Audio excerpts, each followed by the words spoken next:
From the Denver Broncos Media Center, welcome to Broncos Country Tonight with Ryan Edwards and Benjamin Allbright. We were out at practice today, watched the Broncos in their final week of OTAs. Got mandatory minicamp right around the corner, final practice of OTAs. And today, like it has been all along, it's about the quarterbacks. Today's practice, Drew Lock, Teddy Bridgewater. Drew Lock, unfortunately, in the first series of team. His first pass attempt.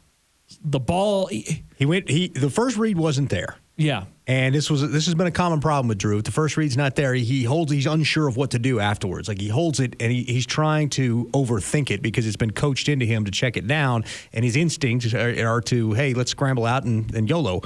And as he pumped and then he went back for the second pump, the ball flew backwards out of his hand into the hands of Malik Reed, who was standing right there behind him. And it wound up being an interception, pick six or whatever. And it was just a comedic, kind of play.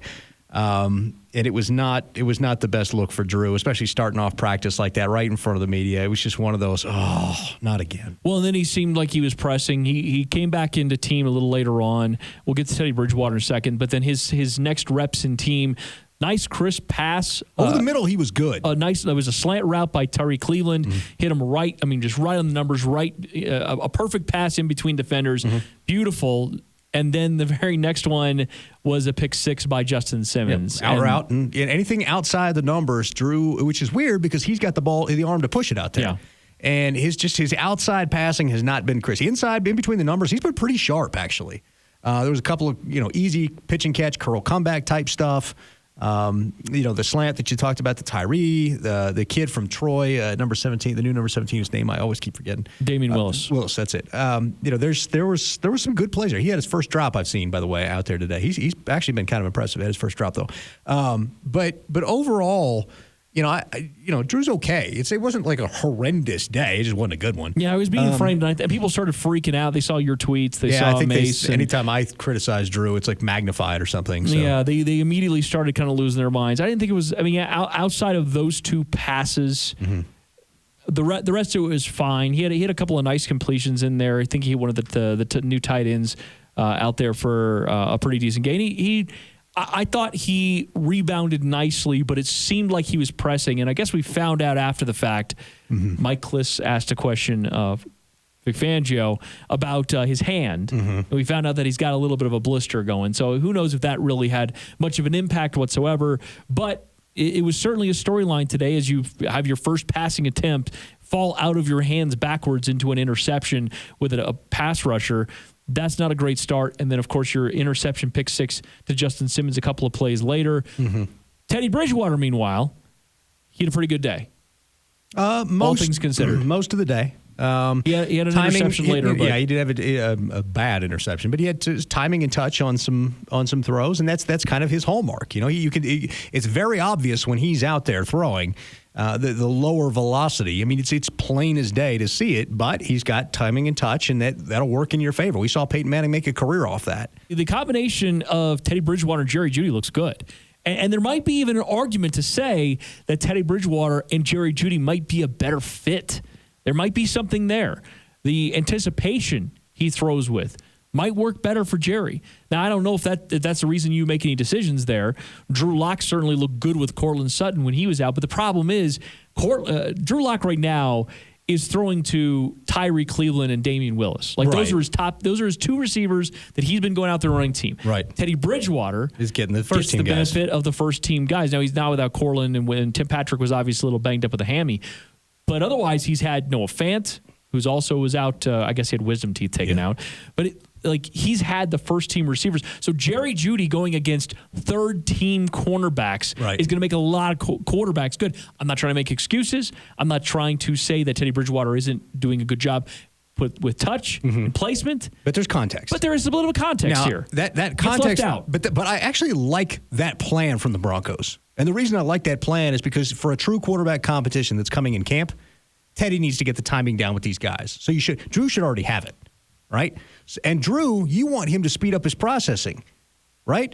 So the first read's not always going to be there when you're throwing it back. So I love the fact that they're maximizing both these things and trying to get him to work through. Teddy just looks like, as the savvy veteran, that he's working through his a lot faster than Drew Lock is. That is my biggest problem right now with Drew, is it just seems like there's too much hesitation on his end. The first read is not there. He's just like he's overthinking it. Yep. He's just, you can just see it. You can see it out there. He's just overthinking it. And somebody's got to get in his ear and be like, listen, I know you're being coached to do this, and you need to have that attitude. But at the same time, you got to go out there and play your game. Pretend like it's the backyard. You got to go out there and play your game, because you're freezing up when you're uncomfortable, and that's making it worse. Mm-hmm. And we talk about Shane Falco and the quicksand and all that stuff. That's exactly what that's talking about in that movie.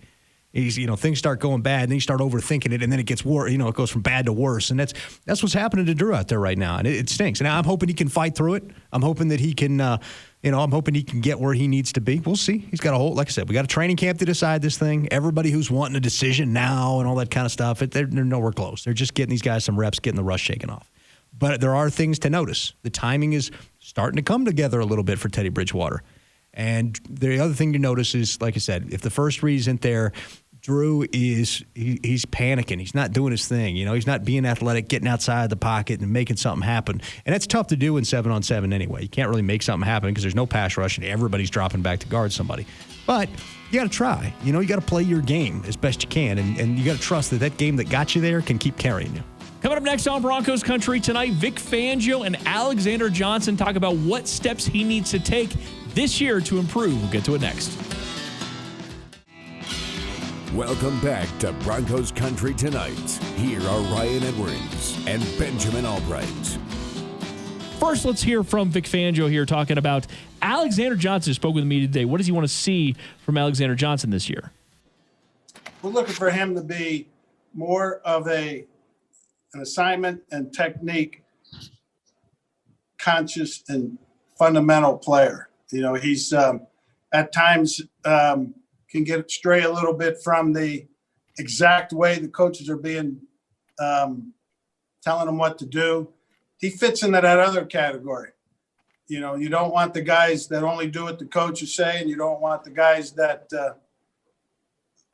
don't do what the coach is saying. He's leaning towards the too much of the other right now in his career, and we've got to get him more dialed in. And when he does, and we find that happy medium, he'll even be a lot better. I love that from Vic. And this is the thing about Vic, is he tells you exactly what he thinks about you. Defensive players, offensive players, they all love that. But the defensive players over the course of time have all said that they love that he shoots them straight. He tells Alexander Johnson, you need to be more assignment and technique conscious and be a fundamental player. He's a special player, special talent, but he needs to be more assignment technique conscious and fundamental player. Here's what Alexander Johnson had to say about that critique. I feel like I'm pretty sound and I'm pretty technical already.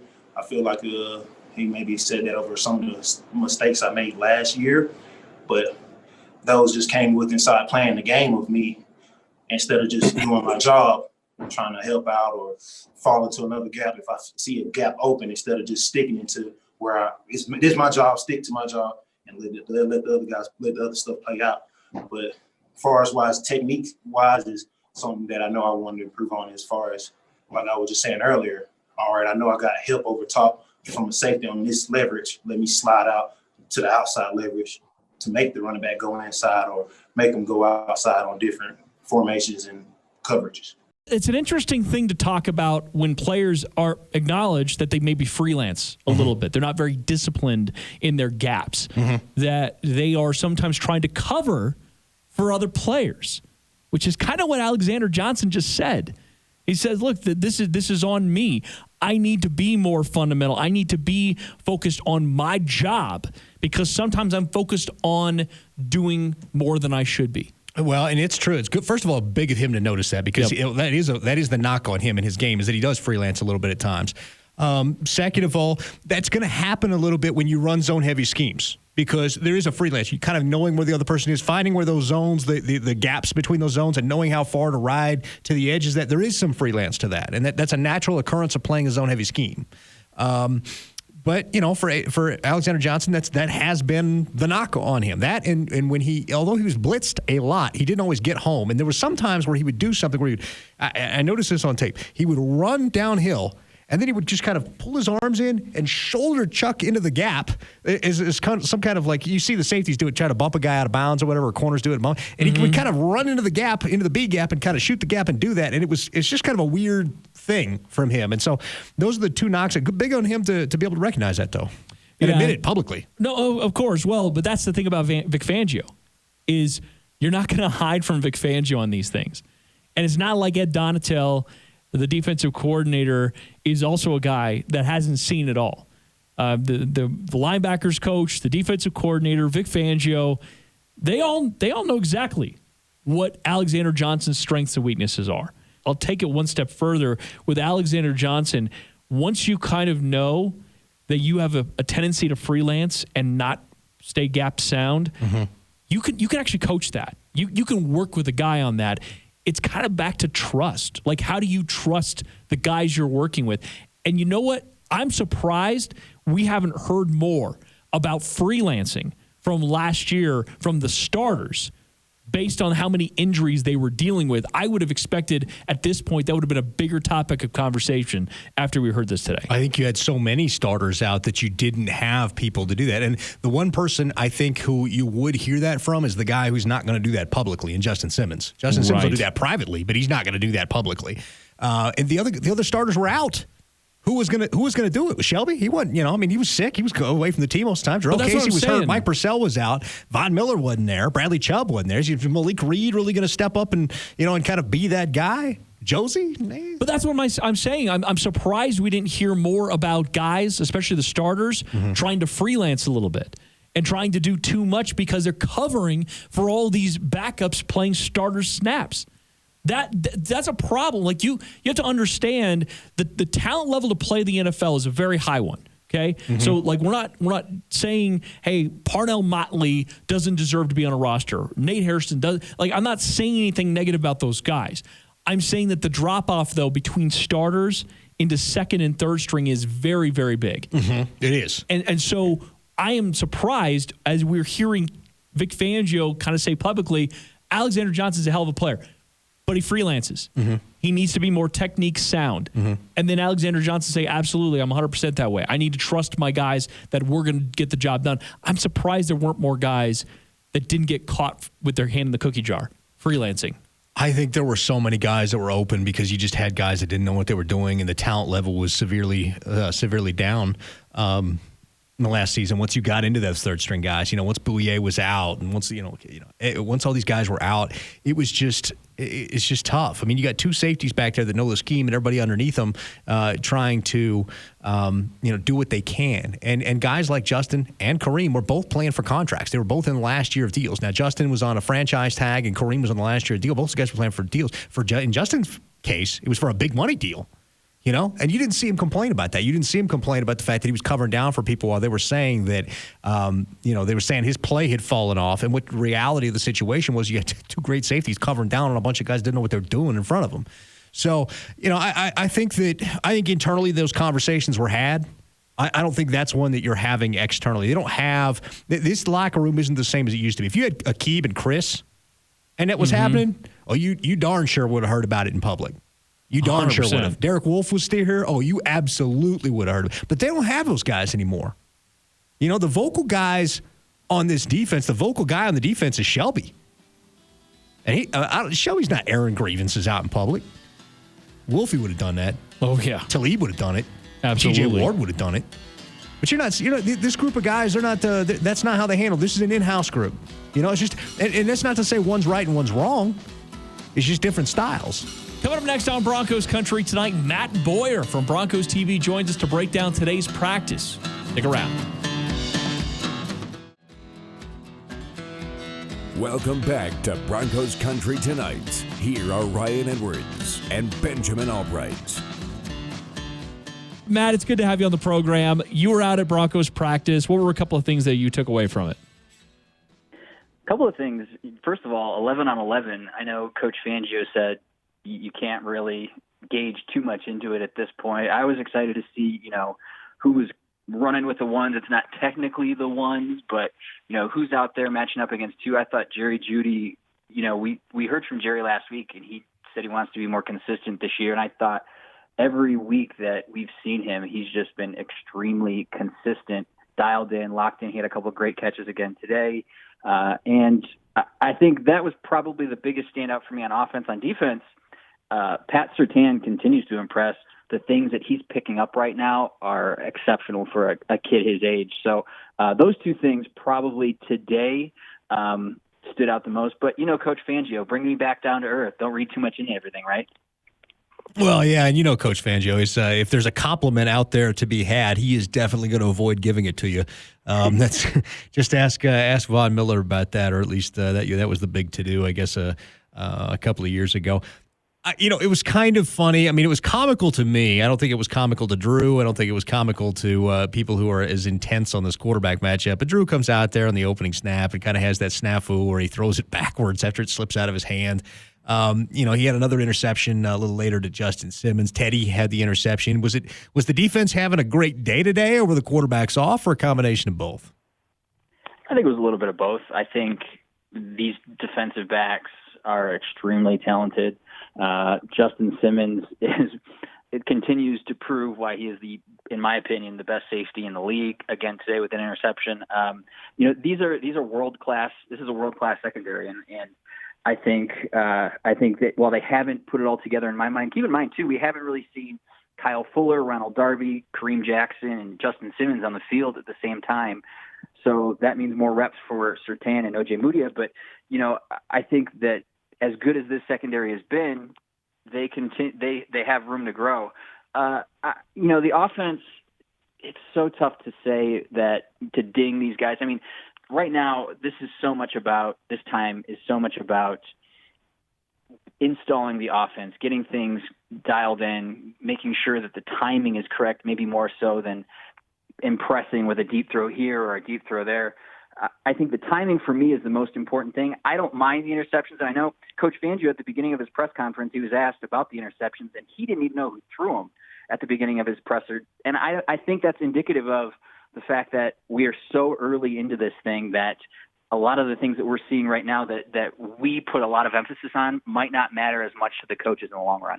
Obviously it's early. Obviously we're talking about 7-on-7s. We're talking about teamwork and, in shorts and shells. But it looks to me like this team has got more depth, more pieces across the board than they can since I remember being out here covering them. Top to bottom. I mean, it really just does. The second team offensive line looks like it could get out there and hold up pretty well. Is that maybe your take on things, or are you seeing things a little different, or is it just too early to have an opinion? I think you're right. Individually, I think this is probably as talented a group as we've seen in the last couple of years. I don't disagree with that for a second, Ben.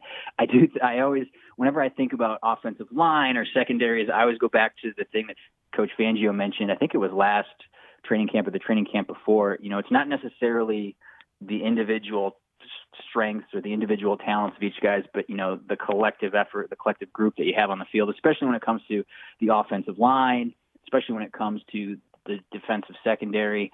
We think about that secondary, Darby, Fuller, Jackson, and Simmons are kind of the starting secondary right now. But, what happens if Pat Surtain is a better fit with that secondary than maybe one of those other cornerbacks? That might influence Coach Fangio's thinking as far as, what kind of defense I want to put out there. Same thing with the offensive line. I think Lloyd Cushenberry, for example, has made tremendous strides, but you've got Quinn Miners there with some competition. I think it's gonna depend on the best five guys. And while you're right, I think the tackles like Massey, Bowles. Right now you look at it, it's probably Massey, Bowles, Reisner, Glasgow, and Cushenberry. But who knows? You've got Netani Muti playing well. There's a lot of talent there along that front five. Yeah, no doubt about it. One group that I'm very interested to see how it shakes out is the wide receivers. Now, a lot of people would say, well, your top four are already spoken for, maybe even top five. But I see a very clear scenario they could keep 7. And if they do keep 7, including Deontay Spencer as their return specialist, who are those other 2 slots? Well, I mean, one of them you have to give it to Tyree Cleveland, right? Right. Based on what we've seen in OTAs the last couple of weeks. I think, he not only is he a great special teams player, but I think he's a guy who, along with Judy, you can tell has done a lot to his game this offseason to prove, hey, you know what? Last year, coming in, I was a rookie, just kind of learning the ropes. This year, I think he looks a little bit more physically fit. And, getting off the line of scrimmage, I've been really impressed with his route running. It's been really improved since last season. Some of the guys that the Broncos drafted this year were guys that might have been a little bit more, I don't want to say character concerns, but guys they might have shied away from in the last 2 drafts. It looked like George Payton maybe was a little bit less averse to that. You look at Vincent out of LSU. You look at Baron Browning. You look at guys who had a little rougher off the field, kind of thing, or some little concerns, little light concerns off the field. Maybe John Elway would have shied away from the last 2 years. Are we seeing a shift in that philosophy again here in Denver? I don't know if it's necessarily a wholehearted shift, Ben. I do agree with your point. When you get that far in the draft, and a guy like Kerry Vincent is there, I mean, you feel real good about taking your chances on day 3, maybe more so than in the 3rd round. Always great, Matt. Really appreciate the time. Great insight, man, and thanks for giving us some time tonight.